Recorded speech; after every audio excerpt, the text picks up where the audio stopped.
आपल्या प्राणांची पर्वा न करता केवळ आणि केवळ स्वराज्यासाठी आणि आपल्या शिवछत्रपतींसाठी कोणत्याही अग्निविभेत उतरण्यास तयार असणाऱ्या शिलेदारांनी आपल्या मराठा इतिहासाला शौर्याची झळाळी चढवली. त्याच पराक्रम शिलेदारांपैकी एक होते कोंडाजी फर्जंद.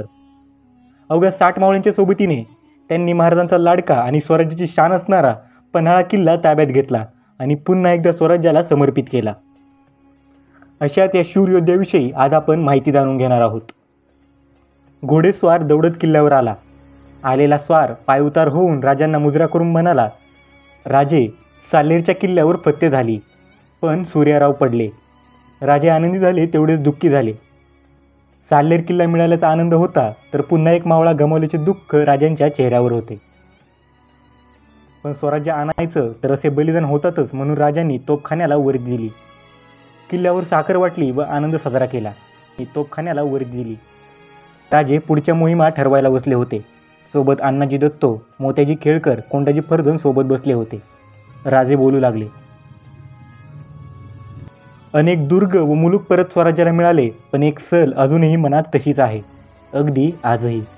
सर्वांनी राजांकडे प्रश्नार्थक नजरेने बघितले आणि अमात्य बोलले, राजे, पन्हाळ्याबद्दल बोलताय हो ना? राजेसुद्धा म्हणाले, हो. पण लगेच पुढचा प्रश्न टाकला, पण पन्हाळा घेणार कोण? सर्वांनी एक सोबतच आवाज दिला, मी. राजे म्हणाले, कोंडाजी, जाशील तू पन्हाळा घ्यायला? कोंडाजी मुजरा करून म्हणाले, हो महाराज. मागील अनेक दिवस दक्षिणेचा दरवाजा असणारा हा पन्हाळगड आज मोहिमेसाठी 200 तरी याने मागणे अपेक्षित होतं, पण मराठे जातीचेच निधड्या छातीचे. किती सैन्य मागावे याने? कोंडाजी फर्जंद नावाच्या शूरमर्दांनी राजांना सांगितलं, राजे 300 गडी द्या फक्त. राजे अचंबित झाले.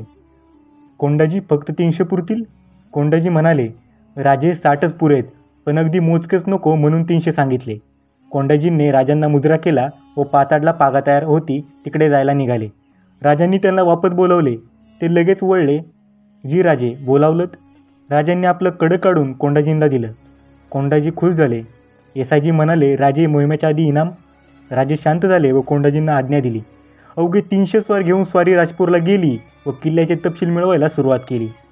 किल्ल्याचे पहारे, किल्ल्याच्या कमजोर बाजू, कुठं कुठं तोफा आहेत, किल्लेदार कुठं असतो, पहारा कुठे कमी आहे आणि नेमकी माहिती मिळवली. गडाच्या पश्चिमेला एक कडा आहे, जिथे तटबंदी अगदीच विरळ आहे व पहारेसुद्धा कमी असतात. आता याचाच फायदा घेणार नाही मग ते मराठे कसले? ठरलं तर इथूनच गड चढायचा आणि तो दिवस होता फाल्गुन शके 3 मार्च 1673.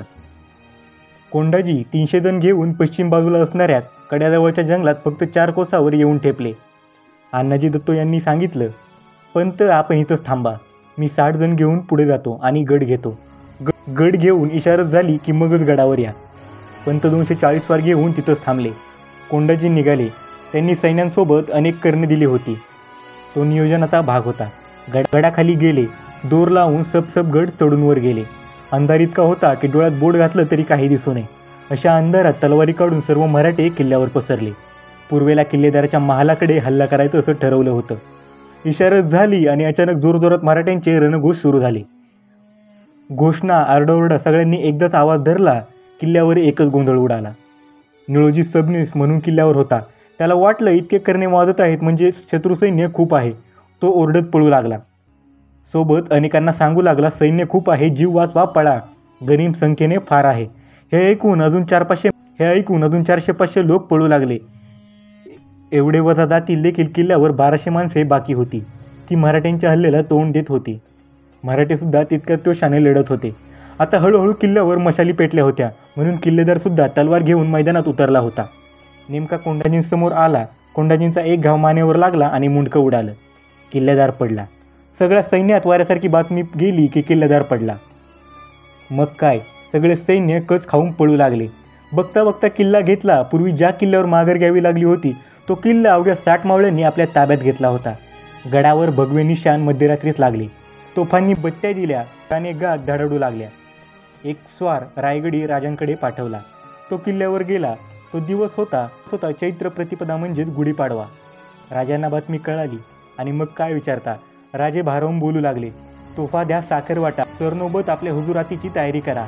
आपली पन्हाळ्याला जाऊन कोंडाजी व बाकी साथीदारांचे सत्कार केले. कोंडाजी फर्जंद आणि अवघ्या 60 मावळ्यांनी छत्रपती शिवरायांना हवा असलेला पन्हाळगड आपल्या स्वराज्यात परत आणला होता. कोंडाजी फर्जन आणि त्यांच्या त्या 60 सहकाऱ्यांना, त्या निष्ठावंत मावळ्यांना आपल्या सर्वांचा मानाचा मुजरा.